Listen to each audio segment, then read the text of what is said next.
Hoje eu estou aqui com o presidente da nação, é o presidente da nação antigomobilista do Brasil. Estou aqui com Andrés. Muito bem-vindo, presidente da FBVA, Federação Brasileira de Veículos Antigos. Vamos contar um pouquinho essa história dessa instituição que une mais de 200 clubes de carros antigos, é isso? Boa noite a todos, Boa noite. Prazer de estar aqui. Muito obrigado por chamar pelo nome certo, que é Andrés.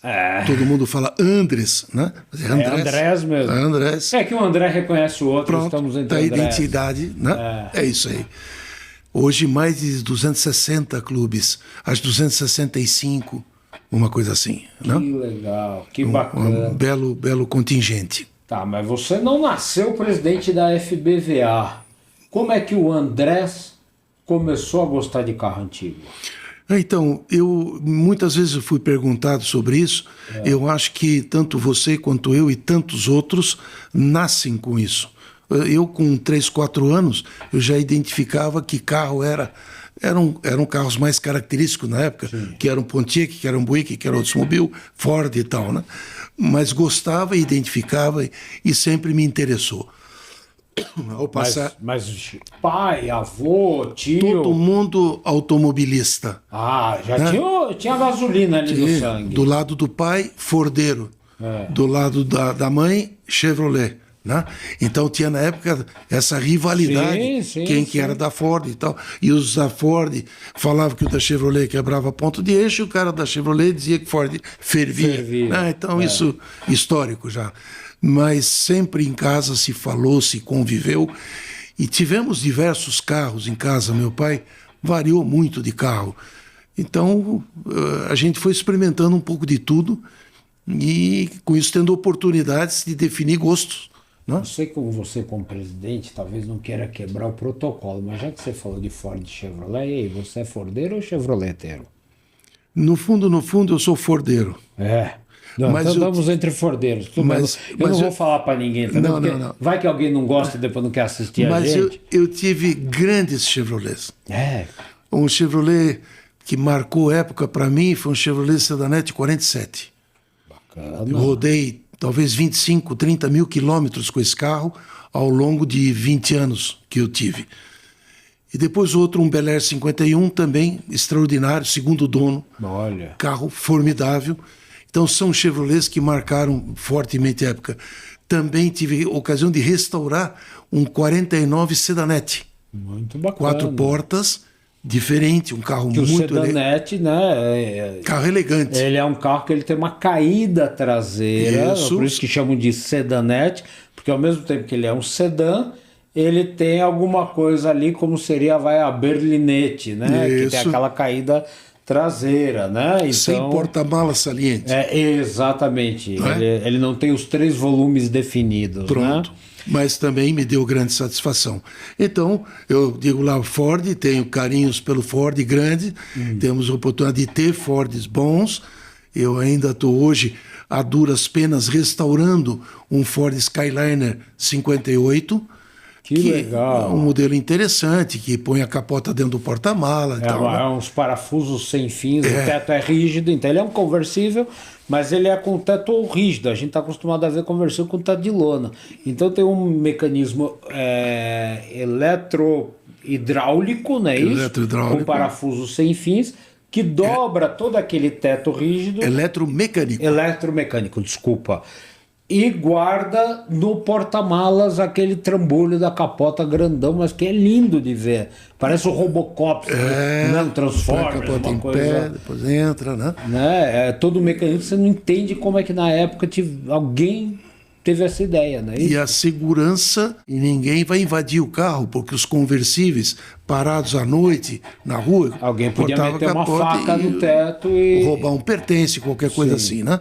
E naquele não, é um carro como se fosse capota de aço mesmo, né? Sim, ele vira o carro de teto rígido e tem a elegância do carro conversível. Pronto. Esse é o que realmente se converte, né? Porque ele converte de um em outro de verdade, né? Mais do que os outros até. Exatamente. E aí, me conta, qual é o momento em que você se torna antigo mobilista? Não vamos nem falar ainda colecionador. O antigo mobilista, qual é o que você compra e que você fala, agora eu considero um carro antigo? Você tem que fazer um corte entre os carros que meu pai pôde me propiciar, entre eles um Interlagos, olha, que legal. Um Jeep DKV, um Gordini, né? São carros que isso foi o nosso pai que ainda pôde nos facilitar. E aí a gente está falando um carro de média de quanto tempo entre você possuí-lo e ele ter sido fabricado? Naquela época, era um carro de 10 anos de uso. Então era um carro usado. Era um carro velhinho, vai. Carro usado, para época era carro usado. É isso aí. Ele ainda não tinha aquela aura do carro antigo. Pronto. Era o que seu pai pôde te dar e dentro de um negócio legal, muito bacana. Fazia faculdade, tivemos uma romizeta também. Olha, que mas legal. A romizeta para uso do dia a dia, não é para passear para bonito. Não era de brinquedo. Não, para trabalhar, para estudar. Sei. Né? E depois, então, você põe um outro corte, onde eu começo a trabalhar, ganho o meu dinheiro e começo a fazer por minha conta daí, né? Então, o primeiro Fusca que eu fiz era um Fusca 70. Fusca que você fez, um Fusca que você pegou e restaurou. É isso? Um horrível lá e tal. Tava feinho. Feio. 70 primeira série ou segunda série? Da segunda série. Segunda série. Então ele já parece o Fuscão e o Fusquinha. Para-choque mais fininho, 1300, né? Capôzinho liso atrás, né? Roda 5 furos. E aquele carro, ele tinha batido atrás de um caminhão. Então ele vincou o teto, né, no meio. Sei. Então ninguém queria o carro, porque ninguém queria mexer no teto do Fusca, porque mexia nas calhas. Todo mundo via que o carro foi trabalhado. Então eu fiz o desafio com o meu amigo chapista na época. Aqui acho que fala funileiro. A gente chama de funileiro em São Paulo. Lá é chapeador. Né? E a gente então reconstruiu ele e fez o teto na curvatura adequada e tal. E reconstruiu o carro. E eu dei aquele carro de presente para minha mãe. Que legal. Então, e ela gostou? Gostou. Minha mãe era professora, né? E naquela época não tinha carro. Então ela usava o ônibus para ir para aula e tal. Então o legítimo Fusquinha de professora virou seu Fusca. Professora, branquinho, estofamento preto, né? E tudo arrumadinho. Então foi o primeiro que tomei o gosto por fazer. Depois passou um tempo. Aí foi picado pelo bichinho. Aí foi. Passou um tempo sem fazer nada, porque tinha que trabalhar e ganhar dinheiro e botar filho no mundo e criar, né? Entendi. Então não dava tempo para nada. E depois, então, lá pelos anos, vamos dizer, 84, 5, por ali, daí eu comecei a comprar uma coisinha a mais. Então a gente tá falando 41, 42 anos atrás, aí você comecei... deu aquele coçada de querer ter um carro antigo. Vamos começar a arrumar. Sei. E qual foi a primeira empreitada? Carmanguia. Logo um Carmanguia, né? Começou com um negócio que... Eu já tinha tido um Carmanguia 70 quando casei. Em 75.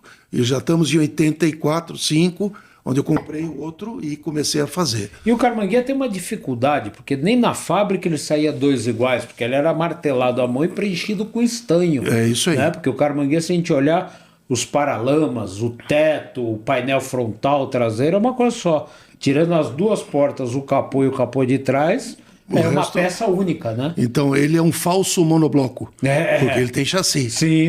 Mas ele é monobloco toda a estrutura. Mas é o que deixa ele bonito também, porque o danado é bonito. Agora, para acertar, é para cair os cabelos. Né? Olha, você foi bondoso na frase aí. Fiz 5. 5? 5. Porque você falou, não pode ser tão difícil, eu vou fazer mais um. Não pode ser tão difícil. Não, aí lá no quinto você falou... dizia, esse não vai vazar água para dentro. Né? Então... Olha, eu vou te contar um segredo.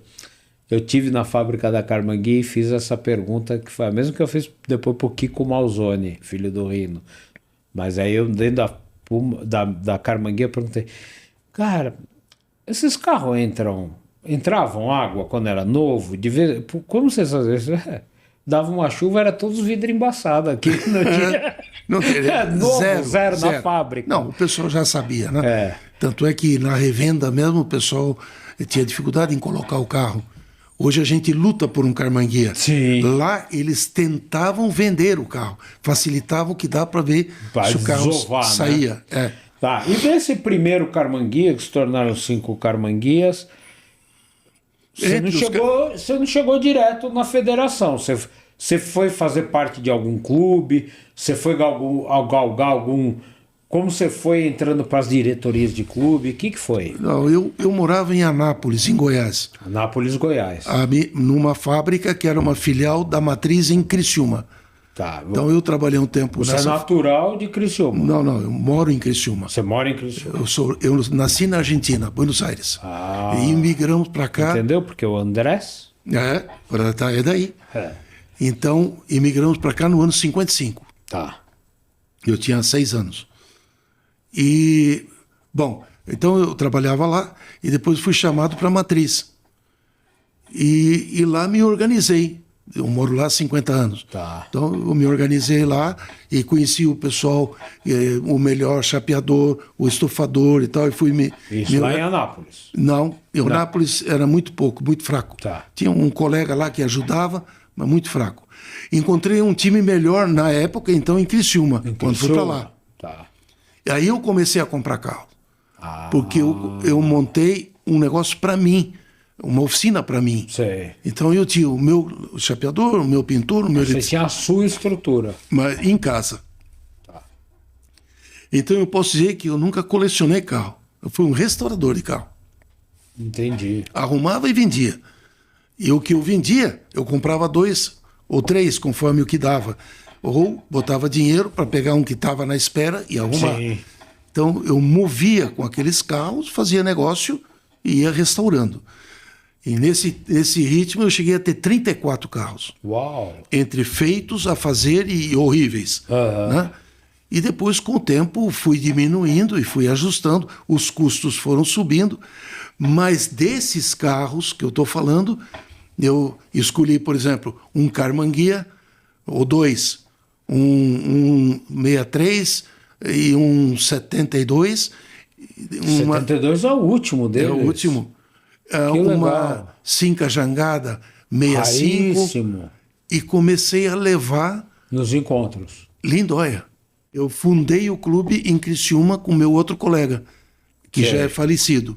Que também gostava, tinha a mesma paixão. Já que somos 2 pessoas que gostam de carro antigo, vamos fazer o clube. Isso foi em 99. Tá. Começamos em 2. Hoje temos lá, acho que 35 membros. Não é um clube grande, mas é um clube que se manteve bem coeso. Então fundamos o clube. Depois de fundar o clube, comecei a restaurar carros. Então, pelo clube, meu colega também tinha carros, também começou a comprar carros. Ele não restaurava, ele comprava carro. E aí a gente fez expedições para Lindóia levando esses carros. Entendi. E daí eu ganhei prêmios em Lindóia com esses carros. Expondo o carro. Você passou a expor os carros em Lindóia. Isso. E aí começou a ganhar prêmio. Ganhar prêmio. Aí eu conheci o Julinho, conheci o Suga. Júlio Penteado, Roberto Suga. Isso, esse grupo ali. E conheci essas pessoas. E aí fala daqui, fala dali. No ano seguinte, ao prêmio do primeiro carro, que foi o Carmanguia, eu fui convidado para avaliar carros. Lá como avaliador no eles evento. Criticaram aquele Carmanguia, viram e tal, não, você que fez e tal, então, porque você não vem avaliar carro, já que você faz nesse padrão, vem ajudar. Daí foram vários anos que nós fomos fazendo. Nesse tempo, eu também me aproximei muito, me associei nesse assunto ao meu concunhado, o Irapuã, que está aqui, que hoje é diretor técnico da região do Paraná, Curitiba, e começamos com esse processo a avaliar carros juntos lá. E fazer uma parte com o Roberto. Que é um trabalho super legal, né? A gente acorda cedo, fica o dia inteiro andando para cima e para baixo.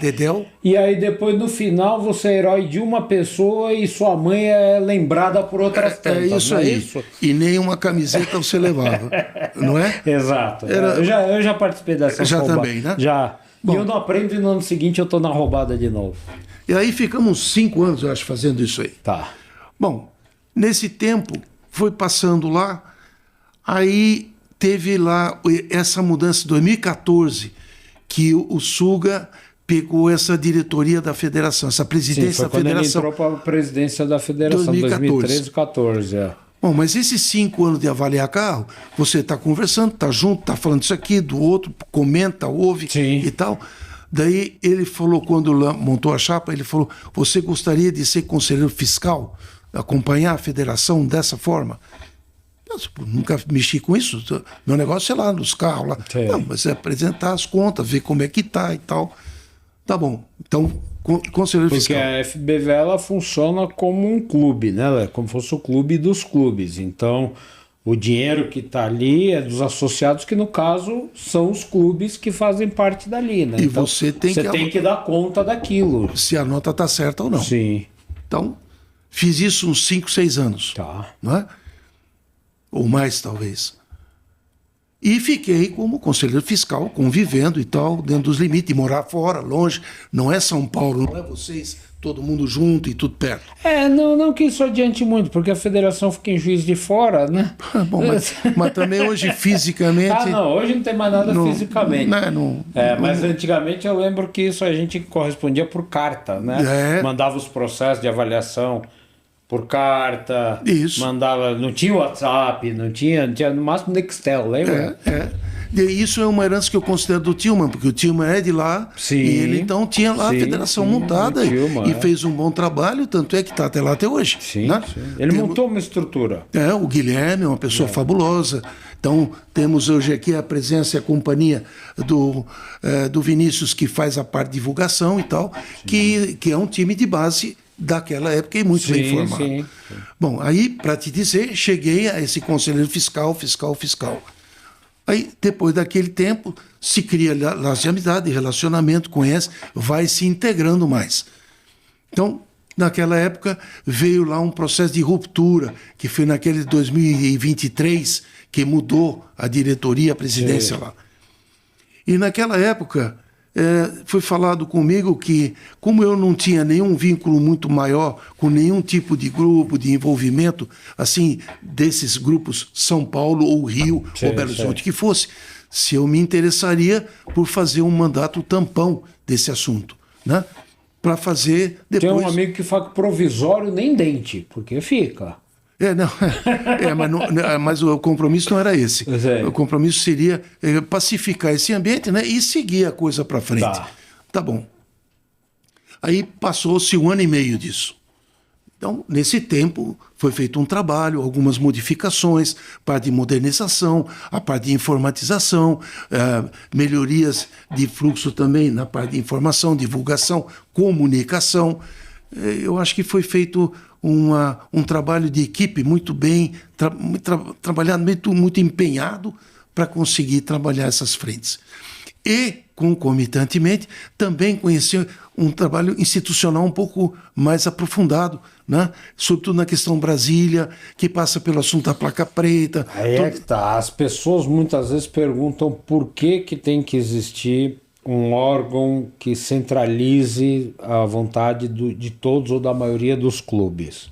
E a importância é o seguinte, imagina você é um político e você tem questões para resolver de saúde, de asfalto, eletricidade, saneamento básico, escolaridade, e aí vai chegar alguém batendo na tua porta falando sobre carro antigo.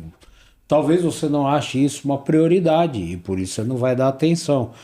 Então, mas se 200 pessoas vierem falar de carro antigo, a vontade do político pode ser de acabar com essa nossa possibilidade de andar de carro antigo. Então, se existir um órgão que centraliza a vontade da maioria dos clubes, a probabilidade desse órgão representando 50, 100, 200, 300, 500, que seja, talvez seja ganhar força política para mostrar que a gente não é um bando de bobo andando de carro velho. Existe uma cultura por trás disso. Perfeito pensamento. O importante é que houve uma reunião das pessoas para falar assim, bom, você é do clube A, ele é do clube B, o outro é do clube C, vamos todo mundo falar a mesma língua. Não é isso? Esse é o intuito de existir a Federação Brasileira de Veículos. Ter representatividade. Né? É isso. E aí, como é que... Bom, aí você já explicou como é que você chegou na presidência. Quais que são os planos, então, de representatividade na hora de falar lá com os excelentíssimos do senhor, do Olimpo Brasiliense que existe lá? Temos tido algumas experiências. Ah, é? Eu já aprendi. Existe uma cadeira cativa lá, é isso? Uma cadeira temática? Não, tem, mas nós não ocupamos. Ainda não está com a FDJ. Nós perdemos. Houve, né? Houve. Estamos trabalhando para recuperar. Vamos ver se no próximo comitê agora nós vamos sentar. Mas é preciso dizer que tem 2 caminhos lá. Tá. Nós atacamos os problemas, desejos, necessidades de regulamentação da 917, da 916, sei lá os números tudo que tem aí, mas enfim, procurar junto ao Senatran a gente evoluir com nossos... O Senatran é a secretaria que cuida de todos os Detrans, né? Isso. Ciretrans e tudo mais. E levar as reivindicações lá. Sei. Bom, é importante lembrar que nós representamos, sei lá, talvez 1 ou 2% da frota nacional. E o Senatran cuida dos outros 98% também. Tá. Então nós somos grandes como clubes, mas somos pequenos como número. Sim. Então vamos explicar todas as nossas... E nem sempre é prioridade, vamos, né? Pronto. E aí começamos a perceber a dificuldade de ir, e reunião, e pouca evolução. Tá. Não conseguimos avançar. Então, começamos a trabalhar procurando também um envolvimento político daí, que procurasse entender as necessidades e apoiar também.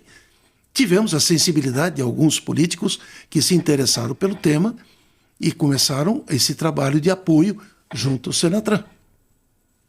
Esperamos que progrida isso. Isso ainda está embrionário, está em formação, mas que o pessoal se conscientize e que a Senatran comece a trabalhar francamente para que nós consigamos, nosso objetivo maior é colocar em prática o Siscol. E o Siscol o que é? É o sistema informatizado de resumo da informação do auto antigo dentro da Senatran. Ah, é o sistema de coleção, né? Que é o nosso... Lá dentro... espécie do nosso veículo, é coleção, a partir do momento que ele tem a tal da placa preta, não é isso? Exatamente. E ficar registrado no SERPRO, que é o Sistema de Processamento de Dados do Governo Federal, que é a base de dados do Senatran. Tá. Para isso, foi preciso constituir uma plataforma.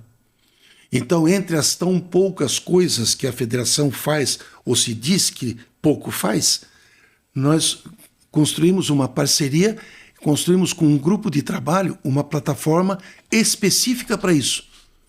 Plataforma para tratar os dados da parte de avaliação dos carros e que esses dados fossem devidamente canalizados para conectar com o SERPRO e funcionar como banco de dados. Tá. Qual que é essa plataforma? É uma plataforma digital nossa da federação. Sei. Certo? É particular. Tá. Federação. Uhum.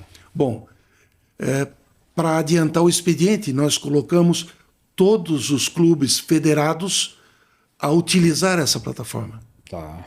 Hoje, não sei se nós já temos 100% do pessoal utilizando o sistema, mas hoje você avalia um carro com tablet.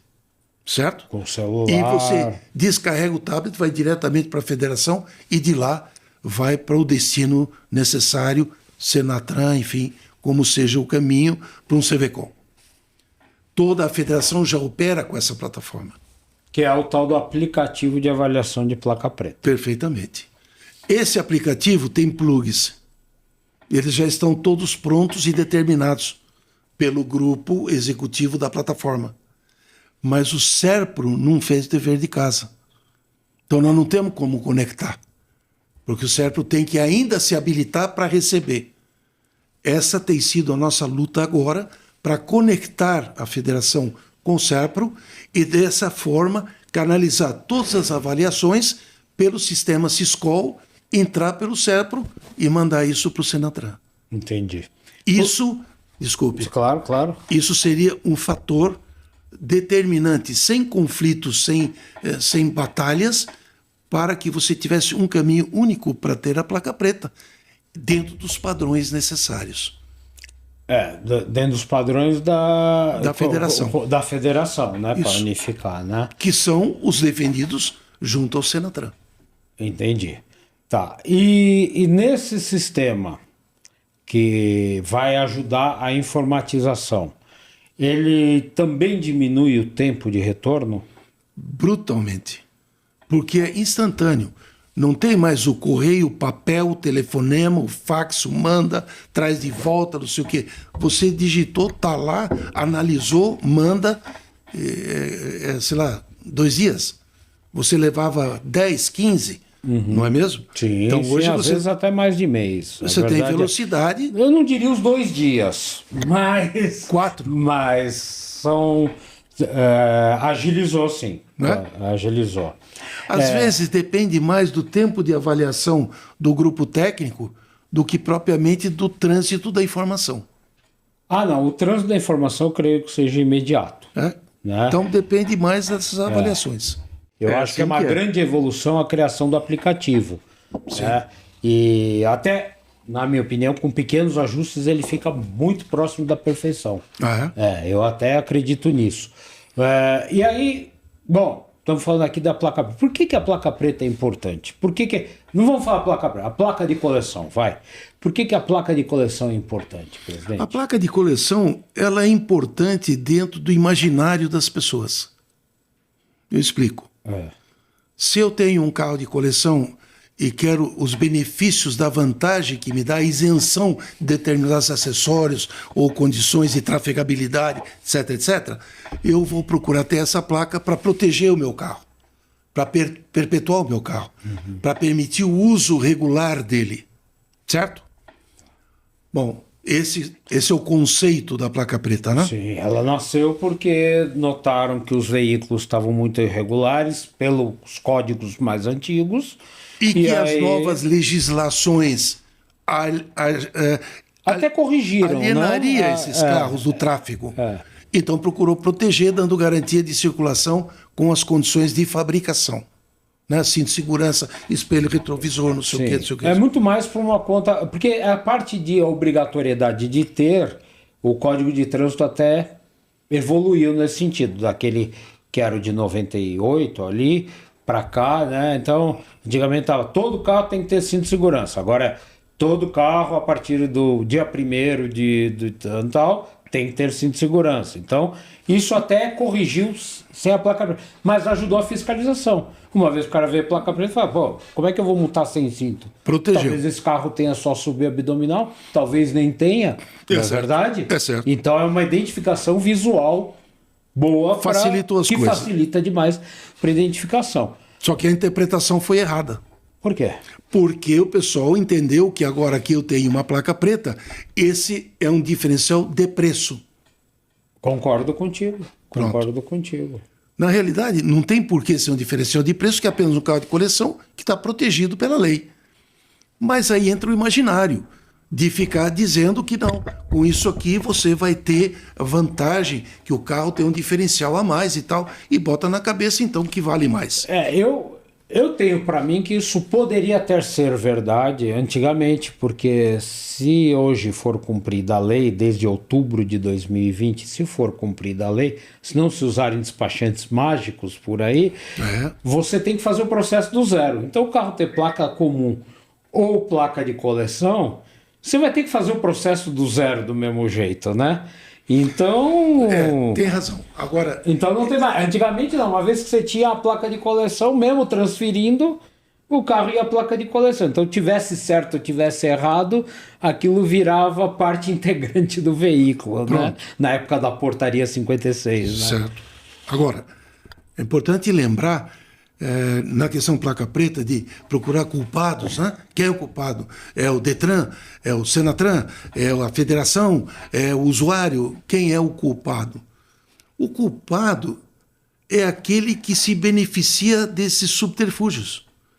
Então, como eu tenho defendido em assembleias lá em Lindóia, eu tenho dito que a placa preta ela é um problema, se quiser vê-la como problema, ela é um problema moral. Concordo. Então, é um problema moral, porque se eu sei que essa placa protege o meu carro, que está em perfeitas condições, da época de fabricação, seguindo os preceitos, nesse caso, eu me beneficio dessa vantagem. Eu não estou para botar preço no carro, eu não estou para me proteger contra o Detran do meu carro, não estou para fazer nenhum tipo de fantasia. Eu estou para proteger o espírito do antigo mobilismo. Quando eu começo a pegar carros que estão irregulares e eu começo a oferecer placas pretas usando uma brecha da lei, eu, proprietário, que tem um carro irregular e vou procurar este agente, eu incorro no problema moral, porque eu não estou sendo correto. E isso tem gente usando tudo quanto é lugar para fazer isso. Pronto. Todos, sem exceção. Uma placa preta da federação, você filiado a um clube, você tendo o carro nas condições ideais, custa R$ 297. Esse é o custo da federação para o clube. Para você ter a solicitação da placa preta. Para este usuário atingir uma placa preta, R$ 297. Placas pretas, eu já presenciei. Placas pretas sendo vendidas a 1.500, 1.800, 2.000, 2.100. Sim. Dependendo do grau de desinformação da pessoa, o preço sobe. Mas cada clube federado pode colocar o valor que quiser. Pode colocar o que quiser. Até porque tem que lembrar que, por vezes, a pessoa que está... O clube tem gasto com contador, com todas essas coisas. Né? E a federação respeita isso. Claro. Isso é arbítrio do clube. Sim, claro. Mas é preciso saber que tem um serviço por X. Então, por que eu pago 3, 4, 5X? Porque eu estou com dificuldade em passar aqui. Então, eu procuro passar lá. Eu burlo a lei com uma avaliação discutível. E como a gente garante que algum clube daqui da federação, tal, não sei o quê, não está usando esse caminho? Um problema moral. Acho que volta no problema moral. Sei. Se eu sou federado, como é que eu posso colocar uma placa preta irregular? Não está certo? Não seria uma coisa adequada. Claro, concordo. Se fazem e tem quem faça, é uma coisa com tempo para depurar. Mas existe punições para quem faz, de repente? Existe um... Não tem como. Nós não temos poder de punir, tá certo? Você pode... Mas o clube não pode ser descredenciado da federação?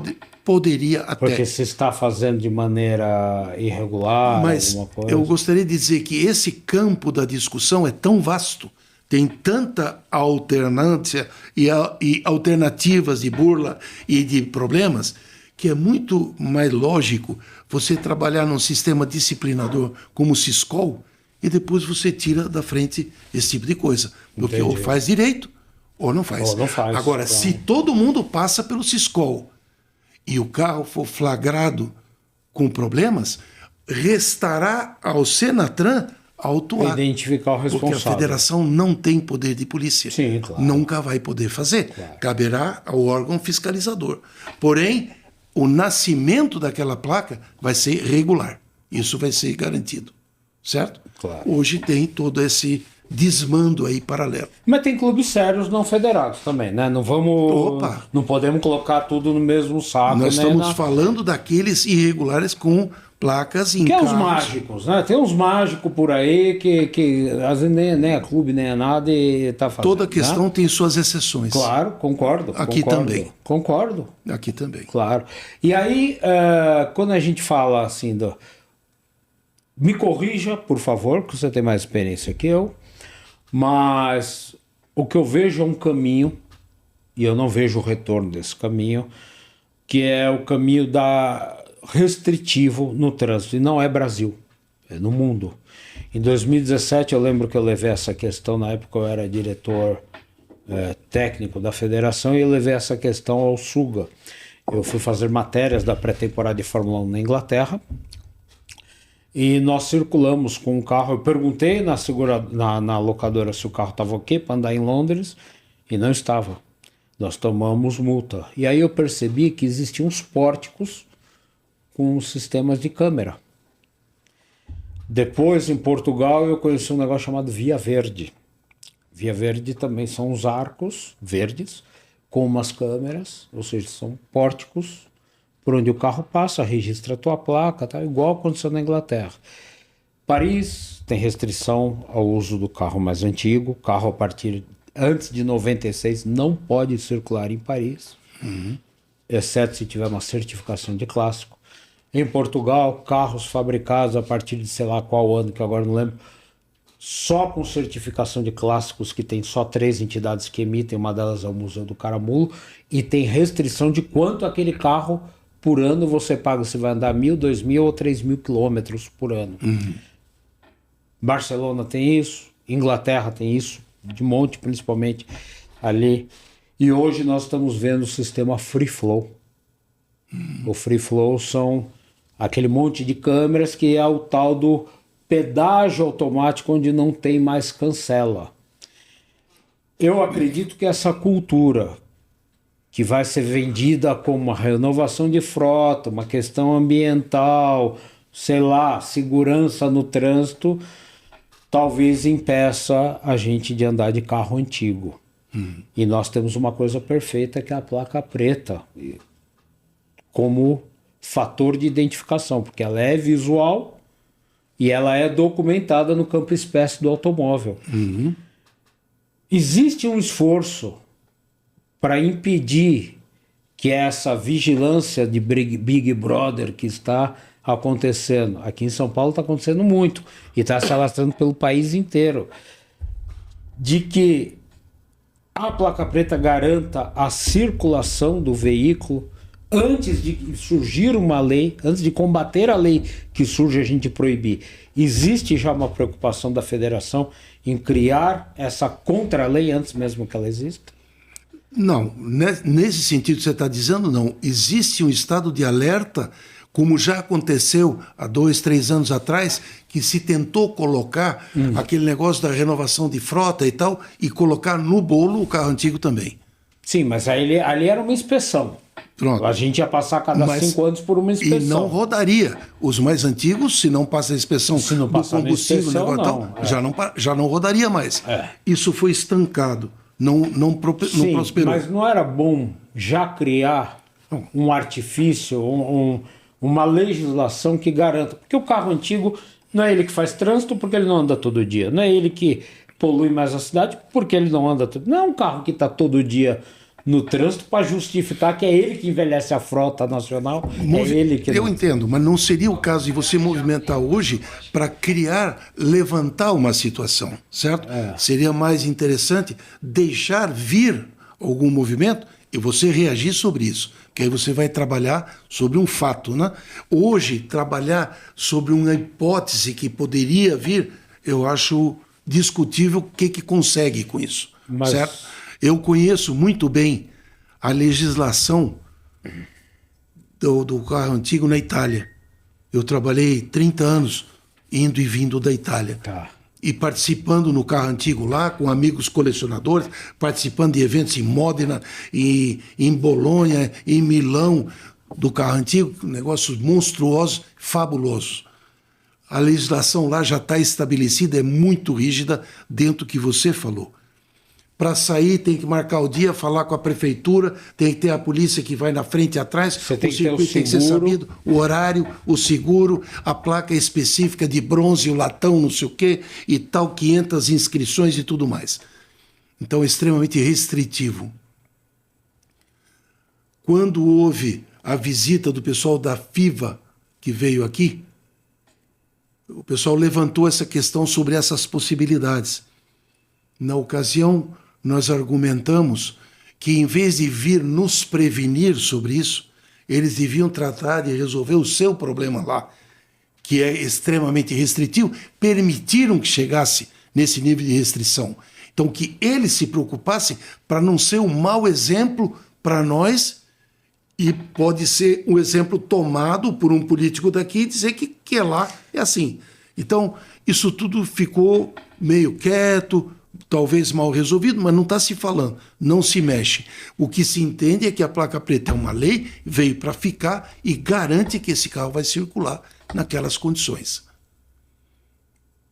Tá, ela garante se não vier nenhuma lei restritiva de ano. A federação terá que reagir. Mas não seria interessante, eu vou insistir, talvez eu estou errado em insistir, mas não seria interessante aproveitar que nós já temos as restrições, olha só, elas já estão aí. Rodovia dos Bandeirantes, não pode circular caminhão. Precisou proibir e um monte de gente com caminhão placa preta tomar multa para criar a possibilidade do caminhão placa preta rodar na rodovia dos Bandeirantes aqui em São Paulo. Entendeu? Precisou um monte de gente ser prejudicada para que depois se resolvesse o problema. A gente tem um negócio aqui em São Paulo chamado rodízio de veículos. Então, segunda-feira não anda a placa 1 e 2, terça 3 e 4 e assim por diante até sexta-feira 9 e 0. Se houver um evento, se eu quiser fazer um evento de carros antigos para homenagear amanhã a posse de diretoria da federação, os carros de final, amanhã sexta-feira, final 9 e 8 não poderão ir, mesmo sendo placa preta. Então eu acredito, não sou advogado, não sou nada. Se a gente começar a quebrar essas restrições, fica mais fácil para se argumentar quando houver a restrição maior. Não é uma lógica? Por que não começar? Se a gente não consegue resolver a restrição pequena, que é o rodízio, se a gente demorou tanto para resolver a restrição pequena, que era a rodovia dos Bandeirantes, e sabe-se lá quantas outras rodovias tem essa restrição e tem gente com placa preta tomando multa, por que não já começar a identificar esses pontos, retirar essas restrições, porque daí a gente cria preceder jurídico para poder defender essa. Não é uma ideia? Até é uma ideia. Não está nada fora do que é uma realidade que está aí exposta. Sim. Só que você terá que nos acompanhar uma vez em Brasília para ver o que eu voltaria com a federação em Brasília, eu já fui, né? Inclusive com o Roberto Suga. Pois é, mas lá, meu caro, o negócio é complicado. Sim, eu sei. Lembra que nós somos 1%, né? Claro, então, e não somos importância, porque tem um monte de coisas. Eu estou levando a tua sugestão como um plano de trabalho para nós, para trabalharmos essa questão. Nós temos um consultor lá, o Celso Mizuno, trabalha lá para a federação, direto em cima do Senatran. Tinha o Antoni também, antigamente, não sei se não tem mais. Não tem mais. Desculpa. Tem o Mizuno. Tá. E tem o Frederico também, que é o colega dele. Então vamos levar esse tipo de ideia, vamos formatar isso para ver que tipo de ação pode tomar. Claro. Mas é um caminho para seguir. Vamos tentar. Claro.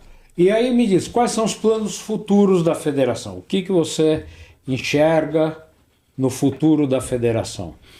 Eu acho que o futuro da federação, se conseguir normalizar a questão da placa de coleção, que seja uma coisa séria, objetiva, bem estruturada, vai ser um grande objetivo atingido, porque aumentará a credibilidade. Ou seja, vão ter mais força, porque se tornará cada vez mais sério. É um ponto que ainda hoje nós não estamos tão próximos de atingir, não. Porque nós estamos mais informal do que formal.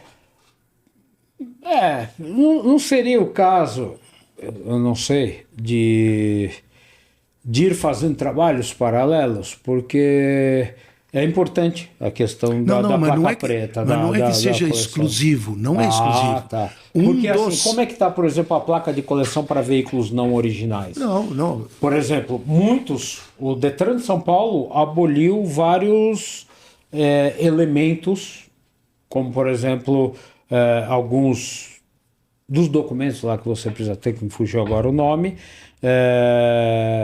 você não precisa mais ter pro Detran de São Paulo. Mas as questões de Detran a gente sabe que são estaduais. Então o que vale para São Paulo não vale para Paraná. Não vai, Paraná até outro dia, não sei se ainda está assim. O Larson vai poder falar melhor para ele. Todo ano tinha que apresentar o certificado de originalidade para licenciar o carro antigo e tal. Então cada Detran tem a sua particularidade, não é verdade? Mas não seria interessante a gente entender como é que está a placa do veículo modificado? Eu tenho carros originais, não é um problema meu, mas eu sinto que tem outras pessoas com restrições. Por exemplo, tem gente que tem vontade de ter a placa de coleção, tem um veículo montado nos anos 80 para uma rural com mecânica de Opala, que era uma coisa super comum nos anos 80. O número do documento já consta o número do motor, ou seja, não tem como fazer lá aquele laudo do Inmetro para motor, porque documentalmente não é uma modificação de motor, e ele fica num limbo, onde não consegue sair daquele looping. Ele tem que seguir os preceitos que nós temos na 957, onde você tem a variação da potência do motor até 10%, o negócio da suspensão não sei o que, a roda não sei de que tipo, lá tem alguns critérios ali. e se não tiver naqueles critérios, ele cai na categoria modificado. Isso. Tá certo? Placa branca com letras cinzas.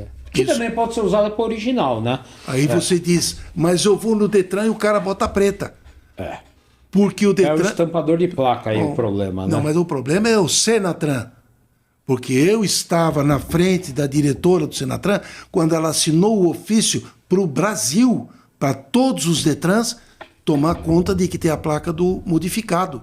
E as condições que deveria seguir. Eu vi o boletim que ela mandou. Ninguém faz. O que eu tenho, Ninguém faz. A impressão que eu tenho, São Paulo funciona assim, eu não sei se é no Brasil inteiro, então, por favor, o pessoal que for de outros lugares, fala aí pra gente. De que quem faz a placa é o estampador. E o estampador lê coleção, acho que está no imaginário dele. Ele pega lá, sei lá, como é que é a preta e faz a preta. Mesmo que não seja. Porque tá escrito qual coleção, o cara... Tô imaginando isso sem maldade alguma, tá? Tem maldade? Óbvio, né? Não vamos tampar o sol com a peneira. Mas... É outro equívoco, né? Outra bypassada. Não é mesmo? Então, pro modificado. Tem condição de atender... como é que tá as avaliações dos carros não originais dentro da federação? Segue o caminho normal. Mas está se avaliando? Está se avaliando. Entendi. Aí, o Japão pode falar, está se avaliando normalmente. Dentro dos limites da lei. Da lei. Pronto. Fora desses limites... E é com o mesmo aplicativo, tudo? Tudo igual. Fora desse limite, vai na placa do modificado e segue tudo normal. E já tem bastante placa de modificado pela federação? Porque o pessoal não atua. O pessoal coloca preta. Porque o Senatran não atua devidamente fiscalizando se estão distribuindo o que deve. Está sendo distribuído. Ou se o plaqueiro, o órgão de Detran local, municipal, está devidamente informado e orientado para o que deve fazer. Mas eu vi fazer a circular determinando a todos que o fizessem. Poxa, que legal. E qual o futuro da federação? O futuro breve assim, da federação? A federação ela tem que tomar mais corpo, ela tem que ser mais representativa cada vez mais. Agregar mais clubes. Angariar esses clubes que estejam no mesmo guarda-chuva, ter uma agenda de interesses como esse que nós estamos discutindo, perseguir esse interesse. Tem interesses também de relação fora do Brasil, que nós temos que nos fazer representar também fora. Nós temos que ter um respeito, um espaço na FIFA, por exemplo. Já fizemos um grande passo trazendo a FIFA a primeira vez para o Hemisfério Sul, fora da Europa, fazer a sua convenção aqui, foi lá em Salvador, que foi feita com a FIFA FBVA. Então, trazendo essa gente para cá. E teve alguns anos antes o concurso de elegância. Também, mas aí fora a FIFA, né? Não, mas estava a FIFA aqui, presidente da FIFA, todo mundo. Mas digo, né? Para efeitos de federação, foi um trabalho conjunto FIFA direcionado nesse nosso meeting lá em Salvador. Outra coisa, a interação nossa com o Mercosul, com o pessoal da América do Sul ou América Latina.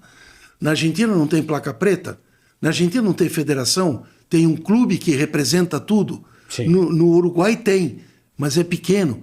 No Chile tem um pessoal que não sabe, enfim, quais são os nossos preceitos e conceitos e leis daqui. Então também promover essa integração do alto antigo dentro da América Latina. Se eu tiver um carro de placa preta, eu não posso ir para a Argentina. Porque ela não existe lá. Prende o carro. Então isso tem que ser resolvido. Tudo isso são gestões a serem feitas. Oferecer serviços. Hoje, por exemplo, seguro para o carro antigo. É todo um trabalho que foi desenvolvido para poder atingir umas... Que é um seguro de preço estipulado, não é isso? Isso. Você fala, meu carro eu entendo que vale 50... Se acontecer alguma coisa, é os 50 que você recebe, né? Que é um pouquinho diferente do seguro convencional que a gente está pensando em tabela e outras coisas. São outras variantes. Então isso é um trabalho legal, isso é uma vantagem, né? Depois, todas as questões de fluxo de informação entre o pessoal, né? A federação está começando a se preocupar em desenvolver um apoio técnico centralizado. E para isso está fazendo um trabalho que está começando com o Walter. O Walter... O Walter Júnior, teve aqui, ele vai pro ar ainda dele. E o Walter, que vai então também ser um apoiador geral. Tem muita gente com dúvidas sobre carro e não tem o recurso onde buscar, que a federação possa ter uma área que facilite, que proporcione esse tipo de coisa. Se permite a observação, recentemente eu mandei uma dúvida. E eu falei assim, olha, tem um carro que ele está com a roda de tal carro. Ele é um Astra belga e aparentemente ele está com a roda do Vectra. A resposta foi assim, não pode avaliar porque são plataformas diferentes. Pois é, mas aí eu falei, peraí, a minha frase não foi boa na hora de perguntar, mas quem recebeu do outro lado deu a mínima atenção, zero atenção. Porque se parasse para pensar, porque eu não fiz, mas o outro lado podia ter ajudado, o centro de furação não bate, não teria como eu colocar a roda de um no outro. Aí o que eu fiz? Eu peguei 4 rodas, Auto Sport, essas coisas da época, fiz um vídeo, mandei e falei, olha, eu sei que eu escrevi errado, mas quem recebeu do outro lado também não tá bom de informação. E peguei, existia aro 13, aro 14, aro 15, então a roda tá lá com aro, que agora eu não lembro agora qual que era o aro, mas existia, tá aqui a propaganda com o negócio. Então, não era o caso desse tipo de informação, já que tem o Walter, que é uma pessoa super competente, desse tipo de informação, ter essa apuração, esse carinho, do que vir uma resposta seca. Até pode vir a ser um ponto de amarração, mas é que não tinha Walter até agora. Então, justamente a preocupação é dar mais subsídio técnico para quem avalia, para poder acertar mais. Não é de imaginar também que o cara não erra. É condenável falta de interesse, falta do cuidado. Sim. Mas nota-se que o pessoal tem sido extremamente exigente e tem procurado realmente sanar problemas. O que eu gostaria de frisar também é que aparece cada carro para avaliar, que eu gostaria que levasse em conta as barbaridades que o pessoal manda. É mesmo? Inclusive tentando burlar a verificação, porque eu vi fotografia de um macaco atrás de uma Brasília que estava rebaixada, um macaco para levantar, mas aparecia a ponta vermelha do macaco embaixo da roda.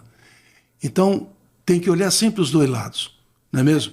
Tem gente que está sendo... Isso é passível de punição? Como é que funciona? Na realidade, não tem como você punir. Você poderia descartar. Mas se tem um diretor técnico num clube e esse diretor técnico agiu de má fé, porque daí não dá para a gente falar que é inocência. Inocência é a pessoa não saber que o pneu é 175 e está 185. Aí eu acredito na inocência. Mas ir com o macaco, se agachar, ir embaixo do macaco e levantar, passou um pouquinho da inocência, né? Certo. Não era o caso de ter um cartão amarelo, um cartão vermelho? Eu acho que é uma carta que se gera para o presidente do clube, dizendo que realmente o negócio assim não funciona, não vai e tal, para tomar providências internas. Porque, na realidade, é um problema que o clube tem que resolver. Claro. A federação alerta. Mas não é o caso de mudar o diretor técnico. Esse seu diretor técnico... Eu só usei esse exemplo para dizer que tem barbaridades que vêm do outro lado também. Concordo. Então, às vezes, o avaliador técnico, assistindo esse tipo de bate-bola, olha o troço, o ar está errado, diz, não, isso aqui não passa, tá certo? Na afobação da coisa que eu entendo, não justifica... Tem diretores que vai do Chevrolet, diretor do Ford, diretor do... A pergunta deve ir para aquela pessoa, né? E a pessoa já deve meio que saber, olha, gente, só atenta nisso daqui e tal, não sei o que. Eu acho que não estamos em pretensões da perfeição. Temos que evoluir. Sim. Mas são tem todas sempre polir a pedra. Mas estamos lutando constantemente internamente para tentar diminuir esses espaços. Claro. Não é? E aí nos planos futuros, então, é aumentar o número de clubes e criar uma sinergia com os outros países, é isso? Também com os outros países, com a própria FIFA, manter uma relação próxima. Tá Mas certo? isso já tem, é legal, né? Com a FIFA já Está bastante próximo, acho que está bastante bem. Mas... Senão a gente ia lá puxar a orelha desses franceses. Mas, enfim, tem várias atividades que podem se desenvolver também. O negócio do seguro que eu dizia, uma coisa, a Rauner que entrou nesse negócio e já oferecendo este produto. E também outras coisas que possam vir se apresentando, porque as prioridades mudam. Então, está atento o que o grupo, os clubes estão solicitando. Mais importante hoje que não é amanhã. Claro. Né? Muito legal. Presidente, amanhã é a posse da nova diretoria, é isso? Amanhã. Então, bom, é lógico que a gente não está vendo ao vivo, então vocês vão ver depois que toda a diretoria tomou posse. Eu tenho muito a agradecer por você dispor do seu tempo, por ter vindo aqui. Eu te agradeço demais. E eu quero dizer assim, importante, a gente trabalhando na vida, a gente acerta e erra. O importante é no equilíbrio da balança a gente ter mais acertos e tá procurando sempre melhorar. E eu acredito de verdade que a unificação de interesse de toda essa comunidade juntadas em clubes, os clubes organizados em alguma coisa, tendo uma pessoa só para ir lá defender os direitos, é muito mais saudável do que cada um dos 40 mil antigomobilistas resolver bater na porta de alguém, que isso só vai amolar as pessoas. Não tenha dúvida. Então, parabéns pelo seu trabalho, pela sua dedicação. Obrigado. E de todo o seu time, por favor, transmita meus parabéns a cada um. O farei, com o maior prazer. Muito obrigado. Bom.